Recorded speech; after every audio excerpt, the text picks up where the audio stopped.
नागपुर में आयोजित एक कार्यक्रम में प्रख्यात दार्शनिक एवं लेखक आचार्य प्रशांत ने समाज और युवाओं को लेकर महत्वपूर्ण संदेश दिया। उन्होंने कहा कि आज के दौर में समाज को गीता के मार्ग पर चलने की सबसे अधिक आवश्यकता है, क्योंकि केवल जानकारी पर्याप्त नहीं है, बल्कि सही समझ और जागरूकता भी उतनी ही जरूरी है। आचार्य प्रशांत ने अपने संबोधन में सोशल मीडिया की भूमिका पर भी चिंता व्यक्त की।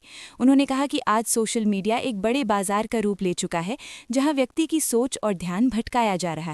इसके कारण युवाओं में भ्रम और अस्थिरता बढ़ रही है। उन्होंने स्पष्ट किया कि केवल सूचनाओं की भरमार से व्यक्ति का विकास नहीं होता, बल्कि सही दिशा में ज्ञान और आत्मचिंतन जरूरी है। कार्यक्रम के दौरान उन्होंने कहा कि आज की सबसे बड़ी समस्या ये है कि समाज को ये समझ ही नहीं है कि सही क्या है।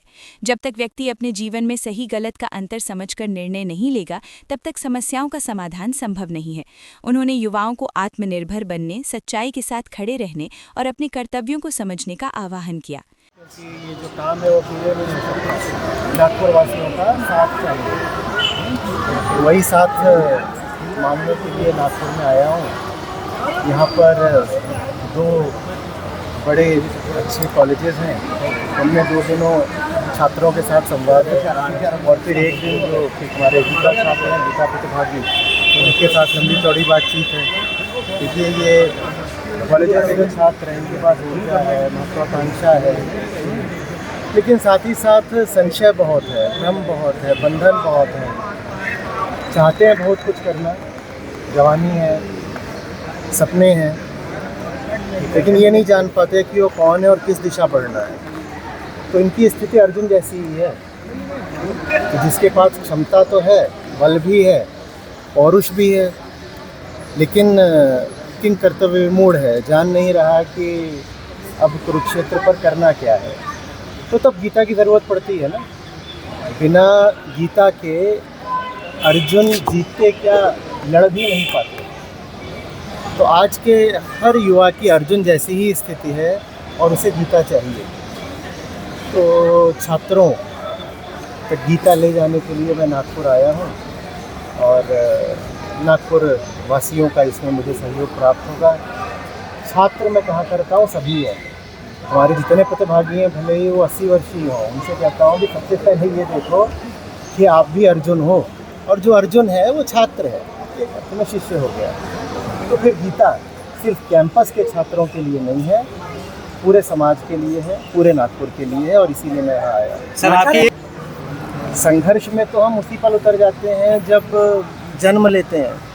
तो इसीलिए जितनी किताबें हैं उनमें सब में संघर्ष तो मौजूद है ही। मैं संघर्ष से बचने का तरीका नहीं बताता, मैं कहता हूँ सही युद्ध चुनो और फिर बिना परिणाम की चिंता के उसमें जी जान से डूब जाओ। आपने और ये बात इस तरीके से नहीं तो उस तरीके से मेरी सभी किताबों में मिलेगी। बहुत किताबें हैं, आपका स्वागत है कि आप उनके पास जाएं। उसी किताब में आपने भारत की वर्तमान स्थिति का भी जिक्र किया था। मौजूदा जो हालात है वो युद्ध के हालात है, उसको लेकर आप भारत को कहाँ देखते हैं? देखिए, जब भी युद्ध होगा तब सामरिक क्षमता से ज़्यादा आध्यात्मिक बल की ज़रूरत पड़ेगी। मैं आपको एक बार फिर से कुरुक्षेत्र वापस ले जा रहा हूँ। अर्जुन के पास क्या गांडीव नहीं था, क्या क्षमता की कमी थी, क्या अभ्यास की कमी थी? सर्वश्रेष्ठ धनुर्धर थे, लेकिन मैंने कहा जीतना तो छोड़ो, लड़ते भी नहीं। युद्ध मात्र शस्त्र से नहीं लड़े जाते, शस्त्र से पहले शास्त्र आता है। तो ये जो दुनिया भर में तरह तरह के संघर्षों और युद्धों का माहौल है, इसमें भारत को शास्त्र चाहिए। अब शास्त्र तो आप कहेंगे कि भारत के पास हज़ारों वर्षों से हैं। हाँ, शास्त्र रहे हैं, पर पहली बात जन जन तक नहीं पहुँची, और दूसरी बात उनका जो अर्थ जन साधारण तक पहुँचा है वो अक्सर विकृत रहा है। तो हमारा 2 तरफा अभियान है। पहला, सब तक उच्चतम धर्म ग्रंथों को पहुँचाया जाए, और दूसरी बात उनके मौलिक और शुद्ध रूप में पहुँचाया जाए। अगर ये बात हो गई तो फिर भारत अपराजेय हो जाएगा। जो गीता जानता है, मैं कहा करता हूँ कि किसी भी तरह का युद्ध हो, उसकी मृत्यु तो आ सकती है, उसकी हार नहीं हो सकती। क्योंकि हार तो तब होती है ना जब आपने किसी विशेष परिणाम की आशा करी हो, वो परिणाम मिला नहीं तो आपने घुटने टेक दिए, समर्पण कर दिया।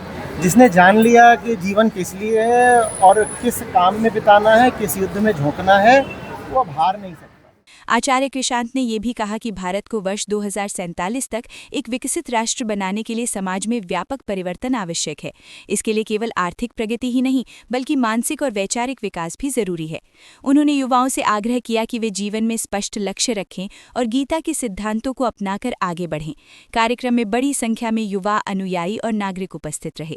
कार्यक्रम के बाद आचार्य प्रशांत ने उपस्थित लोगों से संवाद भी किया और उनके सवालों के जवाब दिए। इस कार्यक्रम ने समाज में सही दिशा, जागरूकता और आत्मविकास को लेकर एक महत्वपूर्ण संदेश दिया। कैमरामैन सचिन के साथ सनी भोंगाड़े, शंखनाद न्यूज, नागपुर। आप भी चाहते हैं जटिल रोगों पर विशेष रूप से आयुर्वेदिक उपचार, तो मिलिए 77 वर्षों से आयुर्वेद सेवा में लगी हुई शिवशंकर आयुर्वेदिक एजेंसी। अनुभवी वैद्य डॉक्टर, सभी प्रसिद्ध कंपनियों की दवाइयाँ और सभी प्रकार की जड़ी बूटियों और रोग प्रतिकारक शक्ति बढ़ाने के लिए कई प्रकार की दवाइयाँ प्राप्त करने का एकमात्र विश्वसनीय स्थान। हमारे यहाँ सभी प्रतिष्ठित कंपनियों की दवाइयाँ उपलब्ध है। समय सुबह 10 बजे से रात 9 बजे तक, तो फिर इंतजार किस बात का। महाजन मार्केट के पास, टेम्पल बाजार रोड, सीताबर्डी, नागपुर। 8605245080 911207900।